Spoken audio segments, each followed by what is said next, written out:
উচ্চ প্রবৃদ্ধি অর্জন বা মেগা প্রকল্প বাস্তবায়নের উচ্চাভিলাষী স্বপ্ন নয়, এবার বাস্তবায়নযোগ্য বাজেটের দিকেই নজর সরকারের।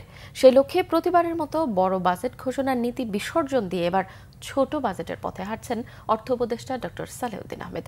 আজ বিকেল ৩টায় বাংলাদেশ টেলিভিশনে জাতির উদ্দেশ্যে দেশের ৫৫তম বাজেট ঘোষণা করবেন তিনি। নতুন এই বাজেটের আকার ৭,৯০,০০০ কোটি টাকা। আরও জানাচ্ছেন জিয়াউল হক সবুজ।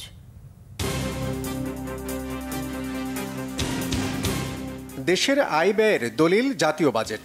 প্রতি বছর সংসদে নতুন বাজেট উত্থাপন হলেও এবার সংসদ অধিবেশন না থাকায় জাতির উদ্দেশ্যে ভাষণের মাধ্যমে টেলিভিশনে বাজেট ঘোষণা করবেন অর্থ উপদেষ্টা ডক্টর সালেউদ্দিন আহমেদ। জাতীয় বাজেট নিয়ে বাংলা ভিশনের বিশেষ আয়োজন।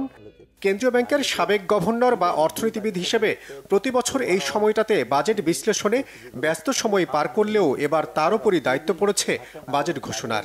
তাই বাইরে থেকে এতদিন যেসব পরামর্শ দিয়েছেন তার প্রতিফলন ঘটাতে কতটা মুনশিয়ানার পরিচয় দেন সেই প্রতীক্ষায় সাধারণ মানুষ। বাজেট কিন্তু এফেক্ট করে সরকারের আয় ব্যয় না, শুধু এফেক্ট করে বাজারকে, এফেক্ট করে প্রাইভেট সেক্টরকে এবং সাধারণ মানুষকে। তো দেখতে হবে আমার বাজেটটা অন্য সেক্টর চাপ দিচ্ছে কিনা। তবে নতুন বাজেট নিয়ে খুব বেশি পরীক্ষা নিরীক্ষার মধ্যে যাচ্ছেন না অর্থ উপদেষ্টা। রাজনৈতিক সরকার না হওয়ায় খুব সহজে মেগা প্রকল্প এড়িয়ে ৭,৯০,০০০ কোটি টাকার বাজেট প্রস্তাব দিচ্ছেন তিনি, যার আকার গত বছরের চেয়ে ৭,০০০ কোটি টাকা কম। গতবারের অরিজিনাল বাজেটের থেকে ছোট রিভাইজ বাজেটের কাছাকাছি। দেশের ইতিহাসে এবারই প্রথম বাজেট ছোট হলেও রাজস্ব আয়ের টার্গেট বাড়ছে প্রায় ৪০,০০০ কোটি টাকা। বার্ষিক উন্নয়ন কর্মসূচির জন্য বরাদ্দ ২,৩০,০০০ কোটি টাকা, যার ৭০% যাচ্ছে পরিবহন ও যোগাযোগ সহ ৫টি বড় খাতে। গতবারের চেয়ে প্রবৃদ্ধির লক্ষ্যও কমছে এবার।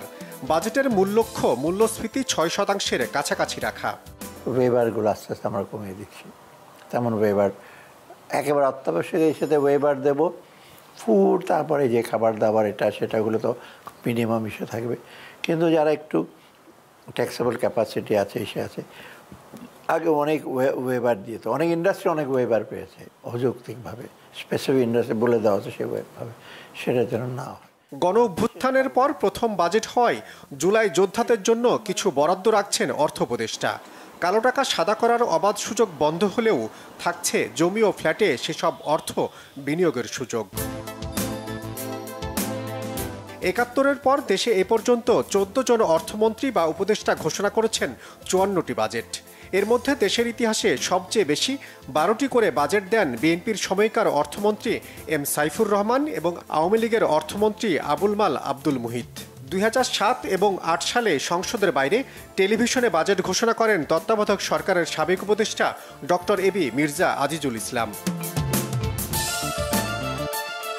১৯৭২ সালে স্বাধীন বাংলাদেশের অর্থমন্ত্রী তাজউদ্দিন আহমদের দেয়া বাজেটের আকার ছিল ৭৮৬ কোটি টাকা, যার তুলনায় এবারের বাজেটের আকার প্রায় ১০০০ গুণ বড়।